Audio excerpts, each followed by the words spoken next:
Welcome to Human Potential at Work, the show where we explore social impact, inclusion, and empowerment of everyone, including persons with disabilities. Your host is Debra, CEO of Rue Global Impact and co-founder and chairwoman of Billion Strong, an identity and empowerment organization designed to bring billions of voices of persons with disabilities together. To join the global community and to donate to the cause, visit billion-strong.org. That's billion-strong.org. And now, on to the episode. Hello, everyone. My name is Debra Rue, and I'm the CEO of Rue Global Impact and the Executive Chair for Billion Strong. And today I have Tiffany Yu on, and I have been such a fan of her work. And I can't believe what she's already accomplished at her young age. It's just amazing. And so if you don't know about her work, I want to make sure that you do know about her work because she's the hope. She's just what we could be in our community if we came together and really supported each other. So I've been watching her work. I'm actually interviewing people that she's introduced me to or are part of her team, and I'm impressed. So I hope you're going to be impressed as I am. Very quickly, let me do a quick visual description. I am a mature woman with white and purple hair, and I have on a teal dress with one of my grandmother's old necklaces, which I just think is so cool to bring that jewelry back. So it's green and I don't know, fun and blingy, right?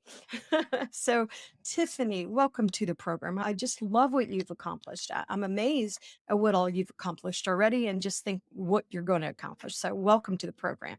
Thanks so much, Debra. I'll provide a brief visual description as well. I am a Taiwanese American woman in my 30s wearing I don't know what I would call this, like a colored white shirt dress thing. And I'm actually joining you from my sister's childhood bedroom in Bethesda, Maryland. So if you see some posters on the background, they are a throwback.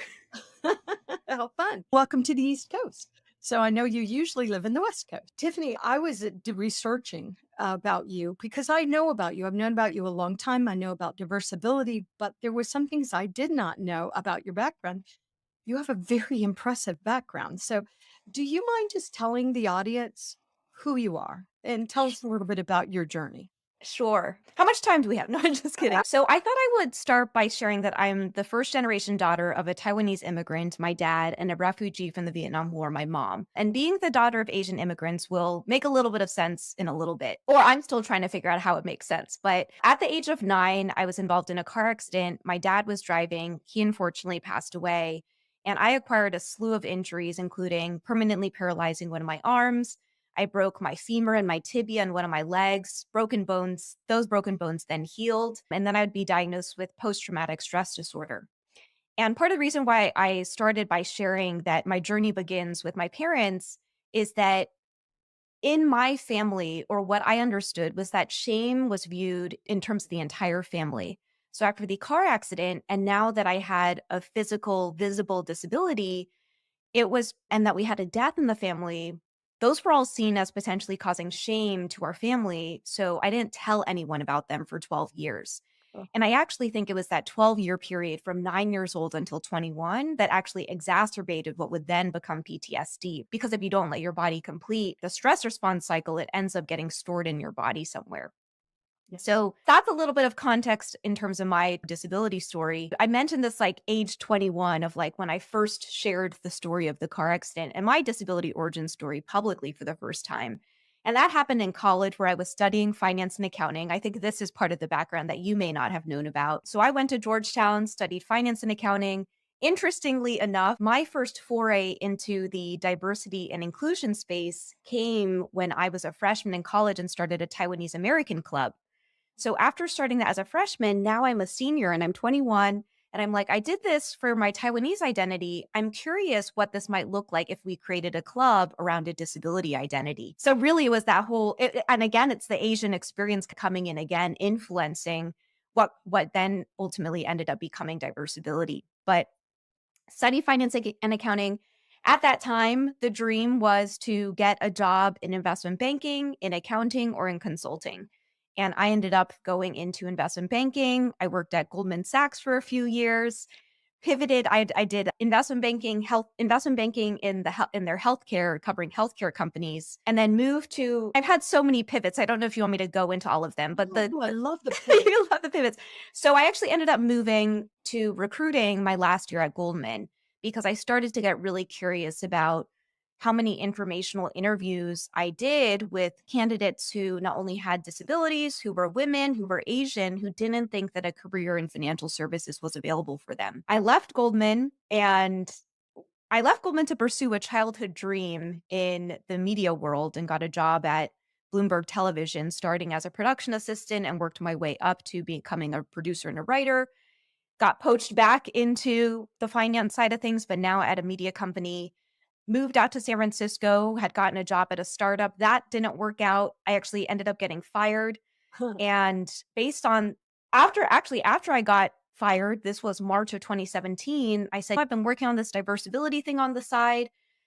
Why don't I just work on it a little bit more until I find my next thing? And now it's been almost 5.5 years. Our team is now 10. We were a team of one for a very long period of time. And that kind of is my pride and joy. Yeah, what a beautiful story. And the pivots are so important. And I also want to say, I'm so sorry for the loss of your father that way. So you would have been healing your broken bones, but yeah, so I just wanted to acknowledge that. Yeah. And I know you can relate in that way. And oftentimes I talk about how this story, this disability origin story, it's more than a disability story. It's actually really about grief. And it's grief in terms of how many of us understand in terms of grief of a loss of a loved one. It's grief in terms of I acquired my disability, so it was a change in my body, disability grief. And then it was also grief in terms of the loss of childhood innocence. Like that at a fundamental level is what childhood trauma is, like a form of grief. So yeah, it was a lot of healing, and some healed quicker than others and some I'm still healing through. And I also just want to use a word that you used before, also shame, because we shame families. We shame families all over the world, not just in Asian or we can, no, we shame families. And so here your family was devastated and society's shaming you on top of it. So just, yeah, that just makes it so much harder to walk the walk. So we'll do it, but it also can make you strong, which obviously it has done for you. Yeah. So I just wanted to talk about that because, yeah, as you said, I just went through a major loss myself. So it's interesting walking this grief. It's very, and as you said before we came on air, it's in waves. It's in waves. You mentioned the book Option B by Cheryl Sandberg. Yeah. But I love her work. I love her work. And I know people like to criticize her, but I really appreciate innovative, smart women that are trying to make a difference. So, yeah. I will say what has been fascinating is I read her first book, Lean In, while I was still at Goldman. I think it was 2012, 2013. And then I read Option B in 2018, where at that point it had already been over 20 years since my dad had passed away, but I had never, there were just too many other things I was trying to navigate, and I never really confronted grief around my dad. And so I just felt like when she wrote these books is when I needed them the most. And these beautiful communities have been created and movements have been created around everything that she's doing, which is great. I agree. I am a big fan of her work. I really am. I love strong, smart women. Let's put it in the ether to have her on your podcast, I agree. on your show. I agree. That would be wonderful. And speaking of podcast, let's talk a little bit about your podcast because I did not know you had a podcast. And then I went and started looking at some of your guests and I thought, oh, wow, I need to consume this. So tell us about your podcast. Yeah, you'll probably learn this about me if you didn't already know, but I love telling stories. So around 2015 timeframe, so I started Diversability as a student club in 2009, graduated from college, didn't really do much with it. And in 2015, I incorporated Diversability as an LLC. I relaunched it, was like doing it on the side in addition to my finance job. And all of my friends were finance people, though, at that time. I hadn't entrenched myself in very many disability communities. So I said, not only do I need to get to know the disability community, I also want to be in more social impact circles, more circles of people who are just doing things to try to make this world better for everyone in one way or another.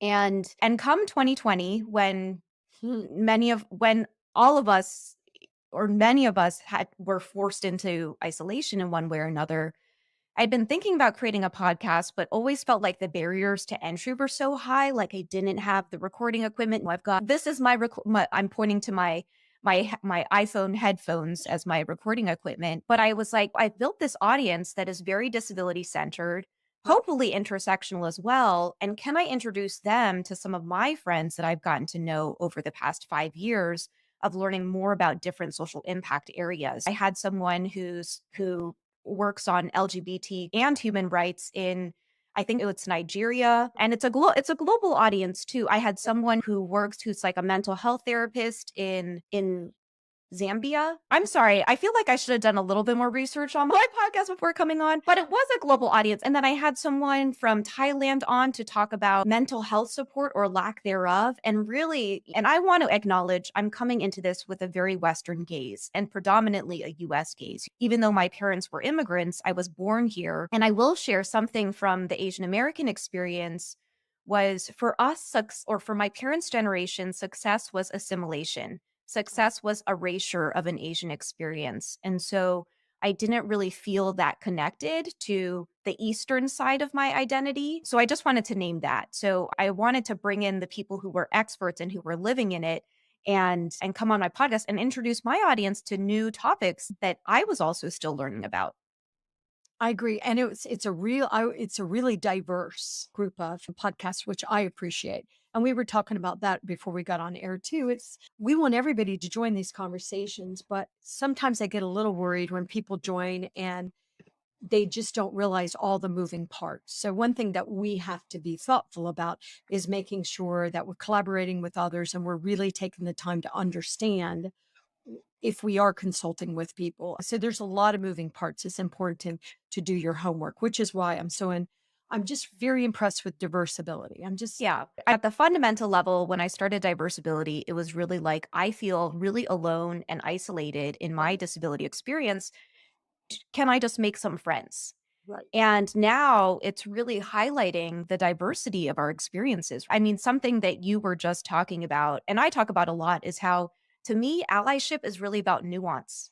It's can you sit in those contradictions and understand that? And this is also why I like podcasts, is you dig into someone's personal story and you learn more about who they are and you leave the podcast saying, I know a lot about who that person is. And hopefully you're pairing that, especially you're pairing that with other pieces of content and media that help shape your own view of what that particular subject is. But it's complicated. And this is why it's nuanced, right? Is I think there was a Netflix special, I forget what it was called, but it was talking about how each of us have our own algorithm and our own news feed, and it's feeding us information that it thinks that we like, but that colors our view of how we move about the world. Good point. So here's one I'll share that happened in college was my dad is from Taiwan and my family, I predominantly identify as Taiwanese American, although I could hyphenate it and say Taiwanese Vietnamese American. And I went to Georgetown, which also is very international. Right. And while I was there, I met one of my classmates who grew up in mainland China. And I told him that my dad was from Taiwan. And he goes, "Oh, Taiwan's a province of China." Right. And I go, "Oh, I grew up with something different." And here he was, though, 18 years of growing up believing what he believed about Taiwan. And I grew up in the US 18 years believing what I believed about Taiwan. And that's where that nuance exists, is both of us think we're right. Right. And can we coexist in that tension or friction or nuance, whatever you want to call it? And I remember I was blessed to speak at the UN once for the Committee of State Parties, and I was just talking about what we do. And I said something, and the Russians raised their hand and said, "No, they're not." I was like, "Oh, I'm not getting into those politics on stage." Yeah. But I also just want to acknowledge that there was a lot of bullying and really bad things that were happening to Asian Americans during COVID. People just being real stupid, walking into Chinese restaurants. And sometimes bigots are not educated, sarcastically, she says, in that they see somebody that they might assume is from Asia. And it's just really interesting, the dynamics. I know I did a couple of shows where I featured Asian Americans with lived experiences with disabilities talking about what was happening, and it was getting really bad. And so that makes me sad when we do that to people as well. And I didn't know. I know that you were also trying to navigate those waters. Mm. So, do you perceive that it's gotten a little bit better? Yeah. Oh, It's a good question. So I recently relocated to Los Angeles, and there are certain parts of Los Angeles where I feel a little bit more tense, okay. and my partner is white. And it's been interesting. So we're trying to find a place to live now, but it's been interesting because his view of the world and different neighborhoods in LA is very different from mine. So again, it's how can we make space for both and acknowledge that both of our viewpoints are valid, and that not only as someone who's Asian, but also as someone who's a woman, Right. how I feel certain times of the day on certain types of transit, if it's an Uber or train. And yeah, it's even the conversation around safety is very nuanced too, at least for me, because I moved into my fight or flight mode at such a young age Right. without my brain fully developing. And this is where the PTSD kind of comes in as well, is that when everything was happening with the Atlanta area shooting and continued news around anti-Asian hate, Yeah. it just it just transported me back to a place where I felt like I was unsafe, even though I knew that where I physically was not. So something that another disability advocate, Stephanie Thomas, said is she said, because there was a period of time where I really just retreated. I just couldn't emotionally, I felt very emotionally dysregulated. And she said, don't let people bully you into someone you're not. And I actually think that is maybe how we got into this place where people made assumptions that English isn't our first language, so we're less likely to report it. We don't want to bring attention to ourselves. And again, if I look to my parents' generation and even the story of the story about the car accident, like, how did yeah, it's how I want to have compassion and respect that my parents grew up in a different generation than I did. But there is part of me that's like, how was that story so invalidated for me for over a year? And how did I diminish? And how did I get to a point where I felt so diminished that I couldn't even vocalize that was a thing that had happened? And so part of why I did want to share that part of my story is that I think when people see me now, they're like, "You're so outspoken, you're doing all these things, you're a leader in the disability community, you're so proud, you're so disability confident." I think that's a term they use in the UK. And I'm just like, it's because I remember that those 12 years of not being anything like that. And I don't want to be like, yeah, I just feel so liberated being this version of myself. Yeah. But I do just want to acknowledge for anyone watching this that it is a journey, because there's so much, Deborah, you called it societal shame. There's so much shame that's being pointed at us at any one of our identities at Right. any point in time. Yeah. I'm old. So I'm invisible. I'm an old woman. So I don't matter anymore. It's Mm. just interesting how yeah. And what's interesting is I'm a millennial and I'm old to some people. I'm old to some people as well. You're right. You're right. That's a good point. And that's why when you said that I make you feel hopeful, is that for me, the next generation makes me feel very hopeful too. So I agree. I agree. The younger generations are just, oh my gosh. And thank goodness, because there's a lot of work to do. So mm, thank goodness they're like this. I remember my children are millennials. And I remember when my daughter with Down syndrome was going to school and her brother had caught up with her because we kept her back a year to help her with basics. And I was worried about my daughter being bullied in middle school and stuff. Well, the millennials did not. They did not bully my daughter. Now, they went out, my son went back. That got the regular, but for some reason, the kids just put my daughter off limits. They knew you're not supposed to bully her, and they were sweet to her and kind to her. Some of her peers with autism and other disabilities didn't get the same, I don't want to say respect, they didn't get the same treatment. But my daughter did. And so that made me feel hopeful about the generation because I had seen a lot more bullying in my generation. I think each mm. generation is getting a little bit, I need to believe that they're getting more awakened and more. Yeah, I was gonna say, I think that now in the digital age, the bullying may not, the in-person bullying may look different, but I think bullying, I don't know. There's a quote that I like that I guess translates to bullying as well, and it's the fight for justice is a marathon relay. And so Ah, we both have been talking about hope, and I think that hope is a marathon relay too, and the issues that we're fighting from generation to generation are different. And I think that with bullying, it is looking different. It's anonymized, it's yeah, happening through trolls. I'm even getting bullied on social media. Oh, me too. I keep having people steal my identity. I just Oh, had friends. Oh, it's happened all the time. I had friends on Facebook the other day say, Deborah, we're already friends, but you're asking me to be friends again. I'm like, what? So wait a minute. I have that two-step off. How can they break into my Facebook? They didn't. They just started a new one with my picture and then they started asking people for money. I'll give you $50,000 if you give me 1,000. Give me 1,000 first. I'll give you 100,000 if you give me 2,000 first. I don't know. That sounds like a scam to me. yeah. Yeah. Yeah. I think I would call this like digital literacy. There was actually, I don't know if you saw this, there was something on LinkedIn, and I know we're going on a fun, we're having fun. That's great. There was something on LinkedIn recently where someone was scammed with a job offer. Oh, And they went through the whole interview process, and then they were asked to buy all of their equipment ahead of time. And the company all looked like she went through an interview process. She met the hiring manager. wow. People are getting savvy.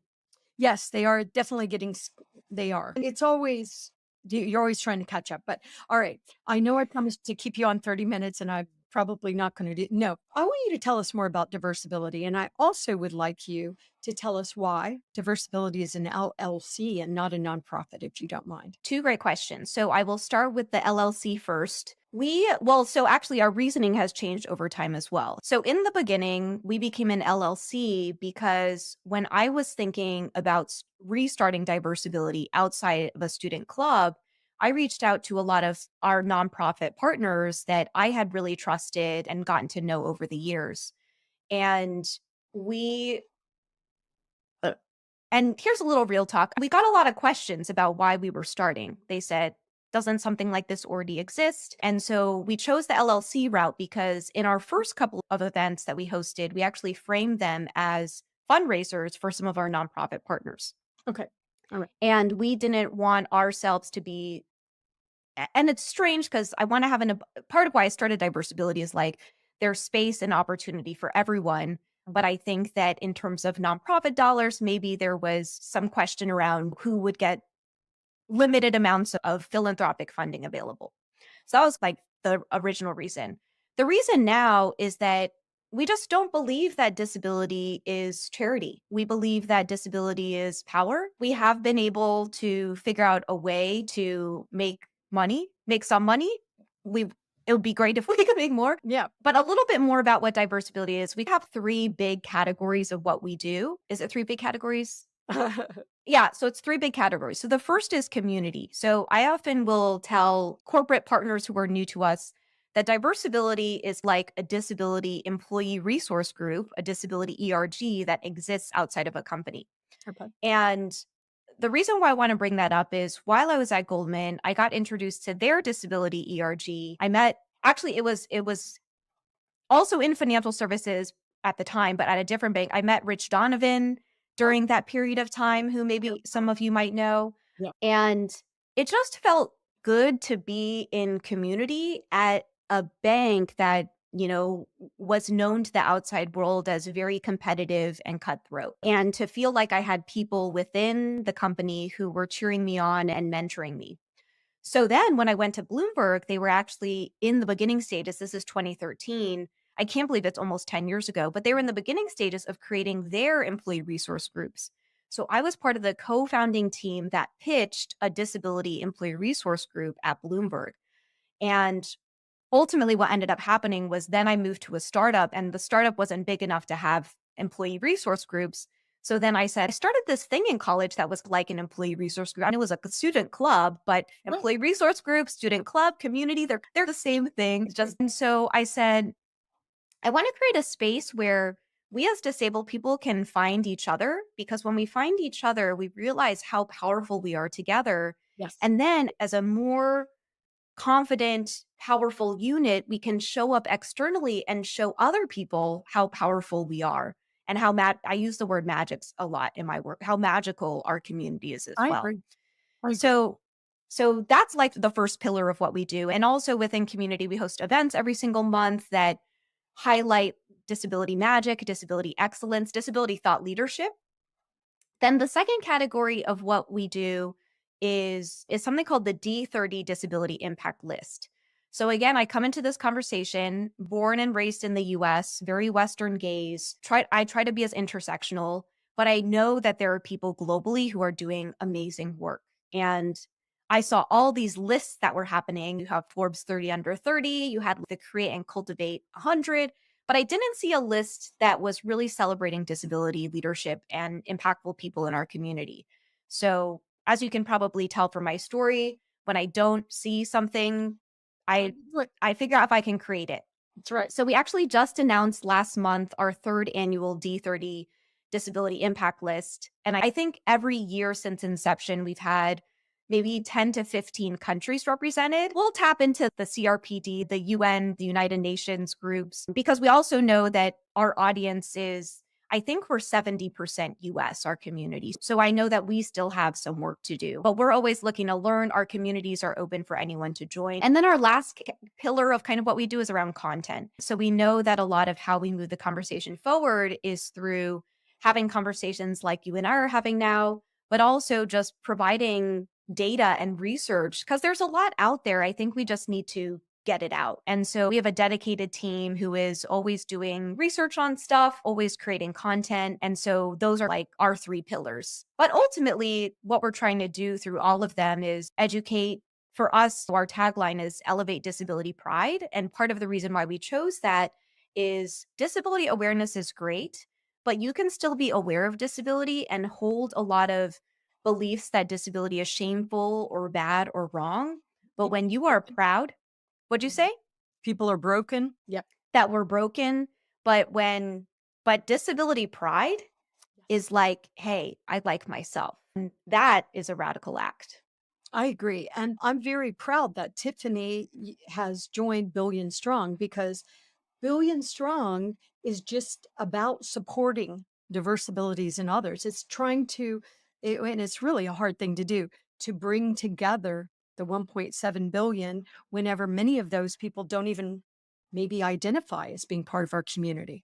It's just such a big thing to do, but we need all these efforts. And I appreciate, Tiffany, that you joined and that you brought your group in too, because there's so much work to do, but there's plenty of work for everybody. And so I just really appreciate the leadership, the people that you've sent me and say, you've got to have them on your show. And I want you to keep doing that too, because Yeah. And also I think to your point, we were talking about like expertise a little bit earlier before the show and also a little bit. And a great example is today we got an ask from one of our partners and that's not our area of work. And I forwarded it to Debra. I said, is this yours or do you know anyone? So this is how the network effect happens, right? Is if we continue to meet each other and find each other, then I'll get things or you'll get things that this is not our area and we still have a solution for them. I call this, I think there was it's called, I call it like pass the mic, but pass the mic was something I don't want to co-opt it, but this is an example of making sure that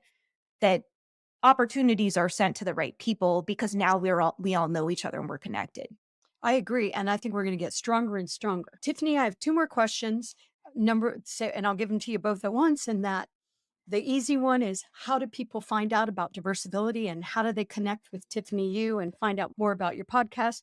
But I also want you to let us know, how can we help? Is there an ask? Is there, I have a lot of corporate brand representation that watch this show. How do we help you be more successful? Because your work is amazing.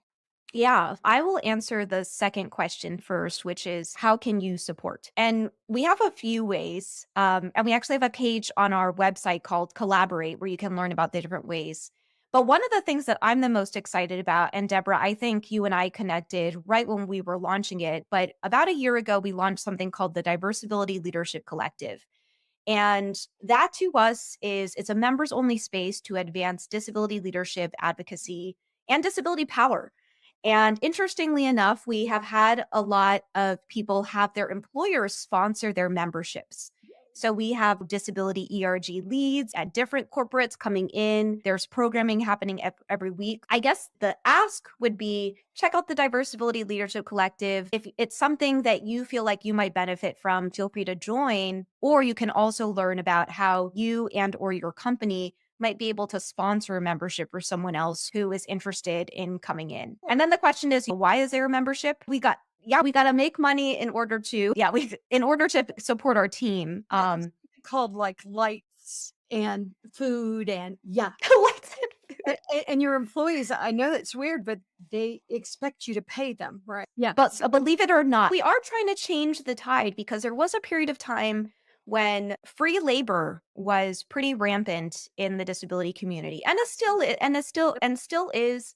But I will also share, I think there is a solution at every price point for everyone. So yes, there's someone who will do it for free because maybe they're just starting out, but there are also solutions at higher price points as well. So check out the Diversability Leadership Collective. You can also learn about ways you can sponsor our monthly events. We have virtual events every single month, and we would love to work with you. So we've worked with partners like Blend. Do you know them? I don't, but I love it. Oh, but you look so excited about it. We've also partnered with Fable on our Global Accessibility Awareness Day event. So we're always looking for different ways to partner with others. So in terms of how you can follow Diversability and Tiffany, you can follow both of us across social media. Diversability is at DIVERSABILITY. And then you can also follow Tiffany at I'm Tiffany Yu. That's the letter I, the letter M, followed by my first and last name. And you have your own website. I do. And both of us have our own websites. And I feel like this would be a totally different topic of I became a brand. You, Debra, are a brand too. And so it's also trying to figure out there are specific things that I offer. And then there are specific things that I can tap into the Diversability community and kind of, lean into that network effect as well. And I want to say just that there was a reason why I did that, and that I want brands to know you can also go to Tiffany Yu. I'll let you give the address, but only because say that you're not sure how to work with the community, go to get some one-on-one coaching from Tiffany, and then she can help you understand how to come into the community. So I would say that. Another thing I want to say to any corporate brands anybody representing corporate brands, another thing you could do is you could actually maybe give them a chunk of money so that anyone that wants to join the leadership, they could say, we actually have the ability, this brand has given us this money and we have this many slots for people that can't afford to do it. We never want people not to be able to grow because they can't afford something. So I think there's a lot of ways that brands can and should support Diversability. They're our community. Yeah. And what we're doing is different from what Billion Strong is. There's just so much work to do. And so it's very important. If you don't know about Diversability, you really should, because it's our communities behind what they're doing. And so please join them. All right. So Tiffany, before I let you go, I've only kept you 6 minutes. All right. 6 minutes longer, but once again, give your personal website and Diversability if you don't mind. Sorry. Sure. So my personal website is just tiffanyyu.com. It's very easy to navigate. It just shares all the different ways that you can work with me. Specifically, you can listen to my podcast. We just had a short mini series all about personal finance, which I was excited about. And part of why I was excited about that is my focus, I think, as I move into the next phase of my own advocacy, is really thinking through what I'm calling disability-centered economic justice. How can we return more dollars into the hands of our community? Because it's expensive being disabled.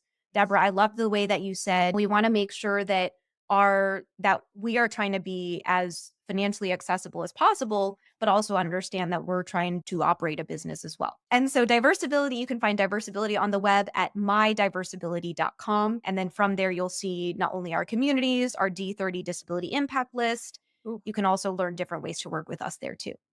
And once again, just Google Tiffany Yu, because she is a brand all by herself. So Tiffany, thank you for all the work you're doing. Thank you for your generous nature, the leadership, the kindness that you show on social media to other leaders. I think more of us are showing we're stronger together. Let's help each other. And I think we're creating a pretty powerful way for our entire community. So I want to thank you for the leadership that you're showing. So thank you. Thank you to the audience and Diversability and Tiffany Yu. And they do need help. They do need help, and they do need money, and they do need projects and grants. And by the way, please don't just give grants to nonprofits. We have social enterprises here too that are doing social good. And keep an eye on Tiffany. She's changing the world. Thanks, Debra. Tiffany. Thanks to the audience. You've been listening to Human Potential at Work. To learn more about Rue Global Impact, visit rueglobal.com. And to learn more about Billion Strong, an identity and empowerment organization designed to bring the billions of voices of persons with disabilities together, you can join the global community and donate at billion-strong.org. That's billion-strong.org.